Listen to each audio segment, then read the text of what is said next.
கேரள நிலச்சரிவில் சிக்கி இறந்த தமிழ்நாட்டைச் சேர்ந்தவர்களின் சோக பின்னணியை விவரிக்கிறது இந்த செய்தி தொகுப்பு.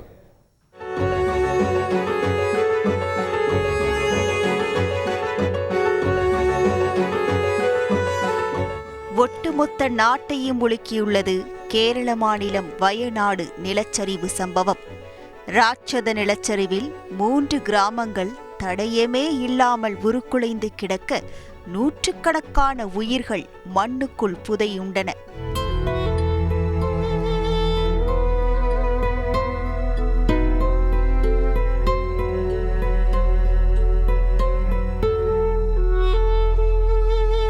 இதில் தமிழ்நாட்டை சேர்ந்த காளிதாஸ் என்பவரின் உயிரும் பறிபோயுள்ளது மிகுந்த சோகத்தை ஏற்படுத்தியுள்ளது.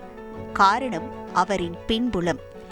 நீலகிரி மாவட்டம் கூடலூர் அருகே புளியம்பாறை பகுதியில் வசிப்பவர் காளிதாஸ். 32 வயதாகும் இவர் திருமணம் செய்து கொள்ளாமல் தனது குடும்ப பாரத்தை சுமந்து வந்துள்ளார். குடும்பத்திற்காக உழைத்து தங்கை மற்றும் தம்பிக்கு நல்லபடியாக திருமணம் செய்து வைத்த அவர் தன் திருமணத்திற்காக வீடு கட்டி வந்துள்ளார். 80% கட்டிட வேலைகள் முடிந்த நிலையில் வீடு கட்டுவதற்காக வாங்கிய கடனை அடைக்க கடந்த 1 வாரத்திற்கு முன் மேப்பாடி வேலைக்கு சென்றுள்ளார். இன்னும் 2 நாட்களில் வீட்டிற்கு திரும்பிவிடுவேன் என நம்பிக்கையோடு காளிதாஸ் தெரிவித்திருந்த நிலையில் வயநாட்டில் ஏற்பட்ட நிலச்சரிவில் அவரின் நம்பிக்கை புதையுண்டது. ஆம், நள்ளிரவில் ஏற்பட்ட நிலச்சரிவில் சிக்கி மண்ணில் புதையுண்டு உயிரிழந்து விட்டார் காளிதாஸ். வீட்டுக்கு இந்த மண் சரிவு இருக்குப்பா வா அப்படின்னு கூப்பிட்டதுக்கு சரிம்மா நான் காலையில் வாரேன் மண் சரிவு எடுக்க அப்படின்னு சொல்லி படுத்துட்டோங்க. படுமா அப்படின்னு படுத்த சொல்லிச்சு. 2 மணிக்கு வந்துச்சிங்க போன்னு இந்த மாதிரி மண் சரிவு இருந்து கொஞ்சம் வீடெல்லாம் அமைங்கிருச்சு அப்படின்ட்டு. அப்போ தாங்க 4 மணிக்கெல்லாம் பையனை வச்சு போயிடுச்சு எங்கள் புள்ள. அங்கேருந்து யூஸ் இருந்துச்சிங்க. கத்தி கலர்னு என்ன கல்யாணமும் முடிக்கலாங்க.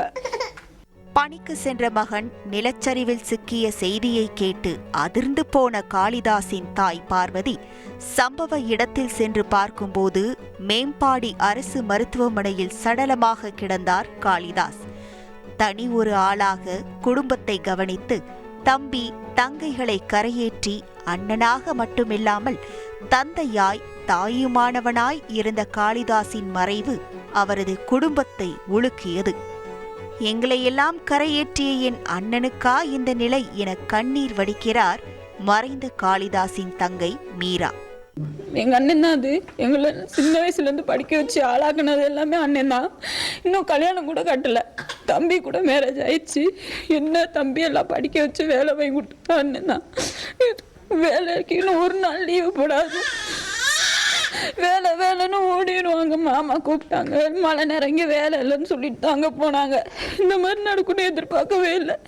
அப்பா போனதுக்கு அப்புறம் அண்ணன் தான் எல்லாமே என கண்ணீர் வடிக்கும் காளிதாஸின் தங்கை இப்படி நடக்கும் என எதிர்பார்க்கவில்லை என தழுதழுக்கும் குரலில் கூறுகிறார். எங்க அப்பா போனதுக்கு அப்புறம் எங்க அண்ணன் தான் எங்களுக்கு எல்லாமே.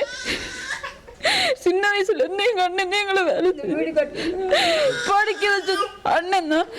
எங்க அண்ணன் எங்களுக்கு எப்படியோ இருக்கு. அப்பா போனது கூட எவ்வளவு கஷ்டம் இல்லை. அண்ணன் தான் எங்களுக்கு எல்லாமே. அண்ணன் தான் விவரம் தெரிஞ்சதுல இருந்து அண்ணன் தான் எங்களை பார்த்துச்சு. என்னோட எல்லாம் 8-9 வயசு பெரிய ஆளு. குடும்ப கஷ்டம் எல்லாமே அண்ணன் தான் பார்த்துச்சு. இப்படியாவும் நான் எதிர்பார்க்கவே இல்லை. அனைவரிடமும் நன்றாக பழகக்கூடியவர் என அக்கம் பக்கத்தினரும் அழாத குறையாக கூறுகின்றனர். எந்த நேரமும் சிரிச்சுக்கிட்டு இருப்பாப்புல.